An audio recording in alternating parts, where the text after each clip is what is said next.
What's up, everyone? My name is Malik, and today I am joined by Cole, Hey, how's it going, guys? and we are going to talk power rankings. Now, we're going to do this a little bit differently. Last week we did a recording. It got messed up in my Premiere profiles, but this week we're going to do it a little bit different. So, we're going to run through the lower 12 of our bracket, and then we're going to talk about the top 8, which is going to be, our playoffs people. All right, so starting with our lower 12. On number 20, we have the Washington Justice. They got stomped this past weekend at the Atlanta Reign Homestand. Washington Justice was kind of just everyone's punching bag. Yeah, and the thing is the Washington Justice have time and time again had they have had chances to prove themselves or at least show some sort of improvement, and they have a total of 2 wins this entire season. Right. And I think we are coming to a point where we have to stop giving them chances. Yeah. I think what needs to happen is there's an organization that could Well, probably handle this team a lot better. Could probably give them the resources they need to succeed, and whoever is running the Washington Justice behind the scenes, organization or management, is just not cutting it. Number 19, we have the Toronto Defiant. They showed life with Logix and Mangachu. They didn't perform the best, obviously, this weekend, but they showed life. They showed that, going into next stage, if we do get a 2-2-2 roll lock, they have the chance to be something great. Yeah, and the thing is, this is a complete opposite end of someone like the Washington Justice, right? The Toronto Defiant understand that this stage and last stage even a little bit was not for them. They performed very poorly in terms of relation to all the other teams, but instead of sulking and trying to get it to work, they made roster movements. They made changes that not only prepared them for next stage, but prepared them to be an actual playoff contender for the next stage with the likes of people like Logix and Mangachu who can definitely take them in the top 8, top 10 tier. Everything that they've done so far proves that, we just need to kind of hunker down. And it's kind of like what Houston Outlaws did. They just kind of waited. They're like, this stage is not going to be our stage. They just figure out what works and then go with it. Mm-hmm. Number 18, we have the Florida Mayhem. They're just too inconsistent. We've seen them, do some great things. And when they were going in that tied map on Voskaya against New York Excelsior, I was impressed. I was like, this is the new Florida Mayhem. Like, we're going to see, something new come out of them. They're going to take this and, next week or, the next day, I'm sorry. They're going to do something great. And they didn't. They just kind of fell flat. Yeah, and a lot of that can be contributed to two things. One of them is that the Florida Mayhem are, and for anybody who's read any of the articles that I've written for the Power Rankings, my distaste for the Florida Mayhem and their management.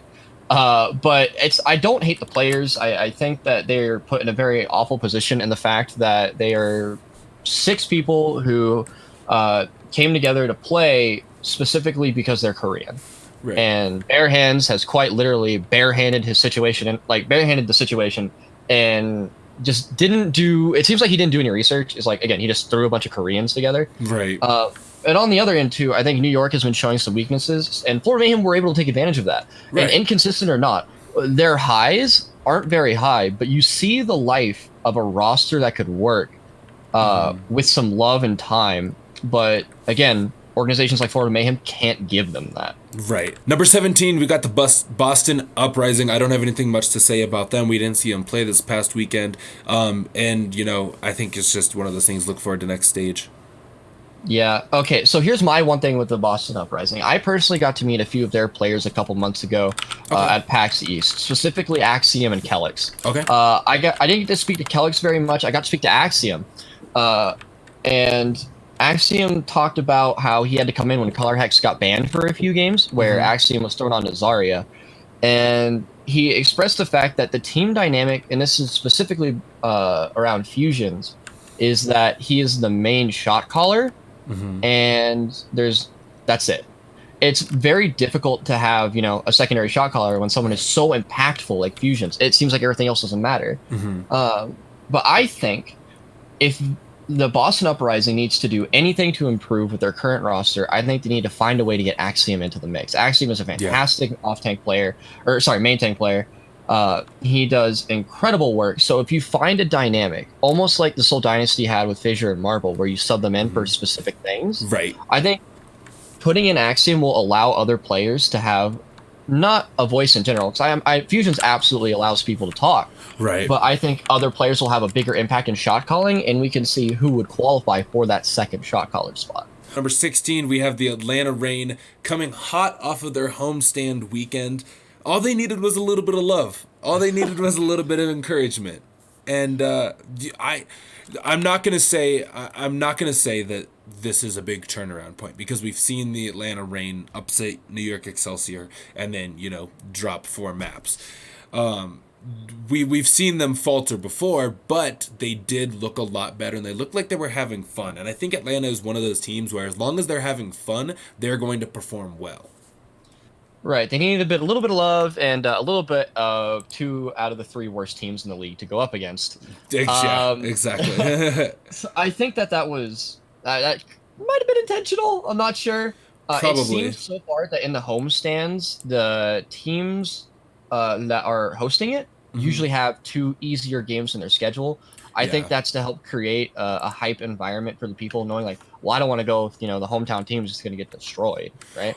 Right, because they realistically could have put New York Excelsior back up against Atlanta, and that would have made for, if they would have upset them again, that would have made for, a crazy event. Number 15 on our list is the Dallas Fuel. I don't really have much to say. They didn't play. They're not going to be in the playoffs. I'm excited to see what they do next stage, but like putting Tai Mu in and then pulling him out just shows that there's a lot of weird calls going on there. And while the team is really good, I'm a little bit worried about the organization.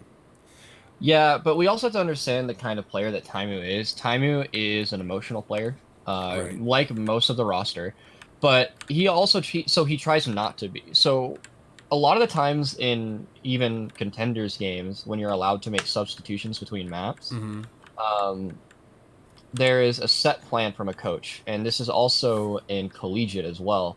Okay. Where collegiate doesn't allow subs very often, but in some leagues they do, and this is the way it works. Is the coach will come in and say, okay, we have a hit scan specialist on our bench, and we need a hit scan specialist for this map. Okay. We're gonna sub you in, and then the next map we're gonna take you out. Now that hit scan specialist can pop off, Right. but at the end of the game, they're like, all right, hey, the plan was to take you out. We're still gonna follow the plan, even though it worked, Right. because they're not looking at the player's personal performance as working. They're looking at, okay, the plan we put together, he did well on the map we expected, and then we move forward. Right. So I think Taimu pulling himself out might have been a personal decision. I think the decision I'm more concerned about is the inclusion of Trill over OGE in some situations. I think OGE was a fantastic main tank to keep. As much of a fan of Australian players as I am, Custa being one of my favorite players in all the league, I still think that they should have kept OGE in most of those maps. Maybe they know something I don't, but OGE seemed to have just put better numbers and gave them better records. Yeah, OGE's always kind of been one of those, but maybe maybe it's one of the things like Soul does, or when I agree. So next up, number 14 is the Guangzhou Charge. Now, last week when we talked, you said that they are one of the most forgettable teams. I think the Guangzhou Charge has everyone raising their eyebrows right now. That match against Shanghai pulled off perfectly, is the only way to say it. Yeah, I'm going to talk a little bit about one of my favorite things in that entire series, which is the Widow matchup. Yep. Happy is amazing. Yeah, Happy popped a off. week before, he got absolutely destroyed, and that's kind of what solidified in my mind. Like, oh, they're gonna go to the next game. Shanghai's gonna qualify, and it's just gonna be over. Right. I don't know what happened. I don't know how much Adderall that guy snorted before the game, but he looked like a different player. He looked more confident, and I think that comes from the ability where, in a Widow duel, speaking from personal experience and from asking others, in a Widow duel, when you lose a few in a row, you lose that confidence fairly quickly. Yeah. You start looking to stick with your team more, sit behind shields, take pot shots at things other than the Widow sometimes.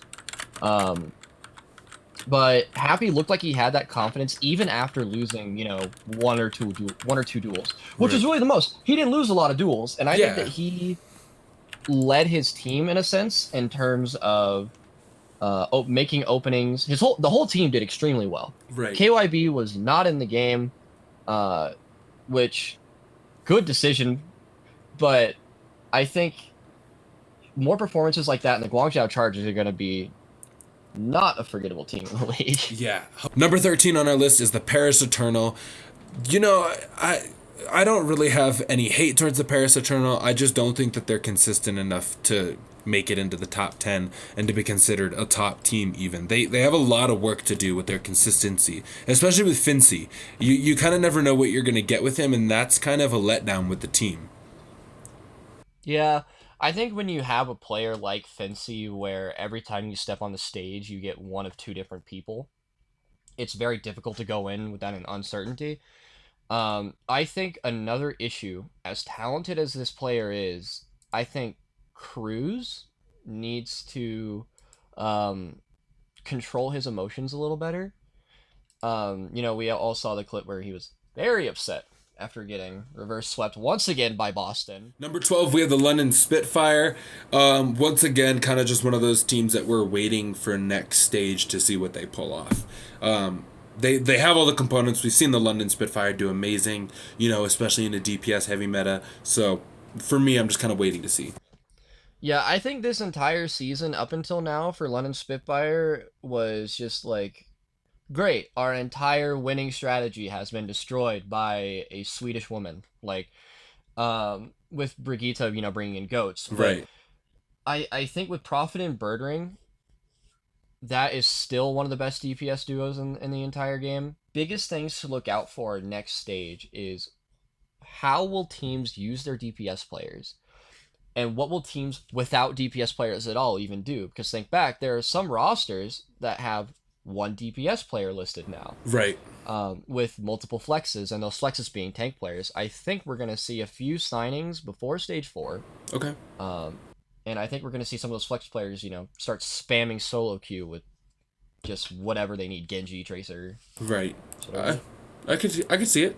Number 11 is Philadelphia Fusion.